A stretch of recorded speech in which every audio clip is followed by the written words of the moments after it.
Yeah, we, as I said the other night, followed COVID protocol. He was removed from the game because of it. It was a false positive, and he's ready to play tonight.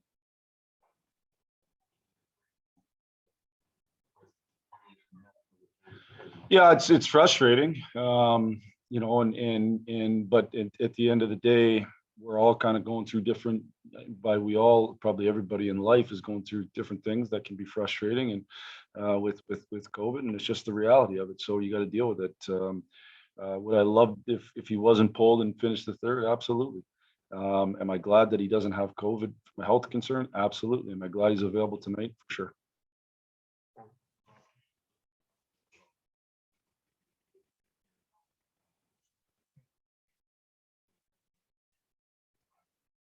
I don't want to get too into too many details. Basically, he stayed in Dallas, and then once it was confirmed it was a false positive, he flew here yesterday. Other than that, I'm not going to get into anything else with the protocols, just so everybody knows. And then I think from a team perspective, yeah, it's I think we're all relieved. Once it gets into your team, it being COVID, it seems to spread fast, and so we were all relieved.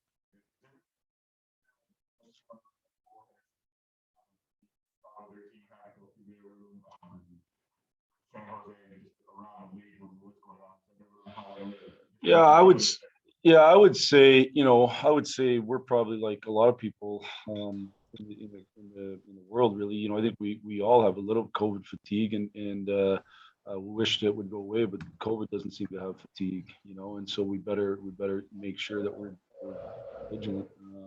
And I think given what's happened in the last bit, certainly it adds to everybody's, I think, heightened awareness and making sure we do a good job of doing everything we can to try to eliminate it from contracting it.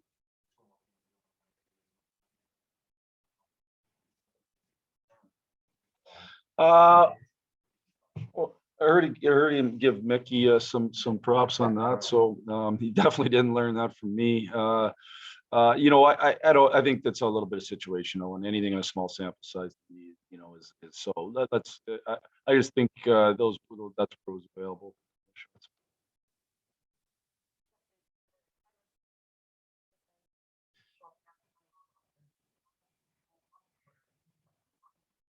Again, I don't want to get in too much into protocols, but yes, the team has been tested, and by protocol we're tested on a regular basis. But generally, when something like that happens, then you make sure nobody else tests positive. Yes. Mhm.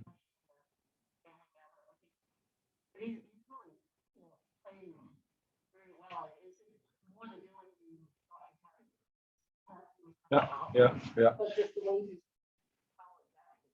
Yeah, I think he was disappointed and frustrated with his year last year, and I think he felt like he has more to offer.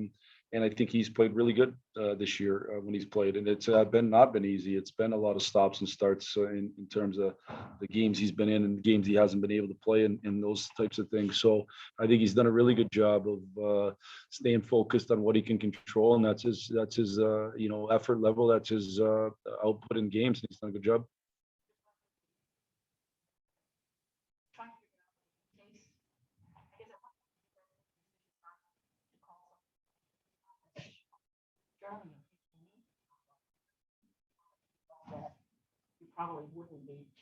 We were waiting on where Dylan was at, and then we would have had somebody come in, and ultimately they would have been coming in honestly in an emergency, not emergency call, but just in terms of I wouldn't have used them uh, unless the other guys ended up being unavailable. So it wasn't necessarily it just was what it was. We were waiting and seeing how Dylan's test came.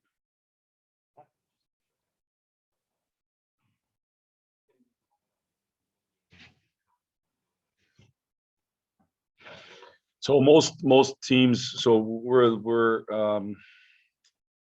at the mercy of the home team, and most of the teams in the league have the ability to get those turnarounds quickly. Like we have a number of machines that we get them back in 30 minutes, and At this point, Dallas doesn't have that. I think they're planning to and working towards it. I think the league is stressing that we need it. But so the results came back, and the results came back because of the timing. We expect Mark to be out for tonight with a non-COVID related illness.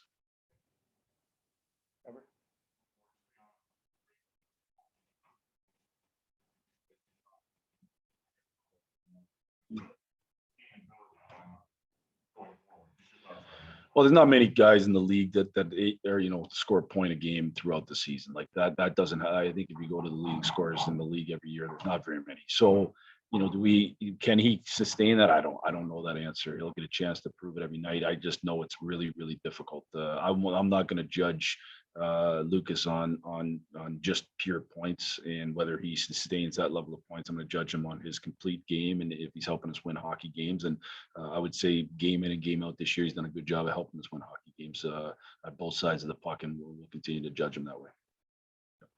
Go to Zoom. Go to Kevin Allen. Hey, Jeff. Beyond the fact that obviously Bertuzzi and Larkin and Raymond are very talented players, what is it about that trio that makes them such a good fit? And when you were kind of mapping out how you were going to put lines together, when you thought about this line, is this how you thought it would end up working out the way they work together? Well, I had hoped, we had hoped that they could work. We thought each piece kind of complements each other. Dylan's a transporter of the puck for certain. He gets his own end and one of the better guys in the league to transport it from end to end. And neither Bert, nor Lucas are pure transporters. So you have your transporter and also a guy who is a great skater at speed of the line. Then you got, a forechecker, a very talented forechecker, but a forechecker in Bert, who brings some physicality, is real responsible defensively. And I think a really, really cerebral player who's really learned in Lucas Raymond, who's really learned to move his feet more, and it's made him way more effective. But a real cerebral player that I think has good give and go in his game and kind of can play off people. And so ultimately they've meshed well together and they've been a good line. Do they have to continue? Absolutely, but they've been a good line. If I could follow up too, I wanted to ask you about Raymond's defensive ability. Historically, Swedish players have come over and been pretty good defensively. How has Sweden been able to sort of maintain that development idea? I mean, it just seems consistently that their players are pretty good defensively. Yeah, it's an interesting question, Kevin. I don't know that answer exactly. I know that, there's positives and negatives to young players playing in men's leagues as early as they do. They play a lot of in the men's pro hockey real young. And the positive probably is if you're going to do that, your talent won't allow you to get away with not being good defensively because everybody becomes more equal. When you play lower levels, your talent allows you to keep playing because you're just so much better than everybody else. You have the puck a lot and you don't get better at those defensive habits where I think, one of the benefits of those guys playing pro at an early age is that they do get that. Now you could make the argument it thwarts some of their offensive development. I don't know that answer, but it does appear generally they come over and they've got a good defensive. They got a good complete game, I would say, not a defensive line, just a good complete game. And I think they've been forced to because of the level that they play at. Thanks, Jeff. Yeah. Last question, Jonathan Mills. Jeff, appreciate your time. We have seen the last couple of games, while the end result hasn't necessarily been what you may have liked, your team has been able to kind of climb back and erase some of those early 3-goal, 2-goal deficits. What do you have to say about them and their ability to kind of claw back into games when the odds are against them? I like our group's makeup as people. I think there's a lot of will and want. And, and so they've been able to stay with it. I think in order to come back in games, you got to score. And we've had enough ability to be able to score in those games. So that allows you to get back in it. I would like to eliminate having to come back in those situations. And that starts with playing better defensively, which we've talked lots about here with you guys. And I've talked with our team. And that's where we need to make sure we concentrate our efforts and get way better defensively. Appreciate it. Yep. Thanks, everyone. Be back shortly with Dylan Larkin.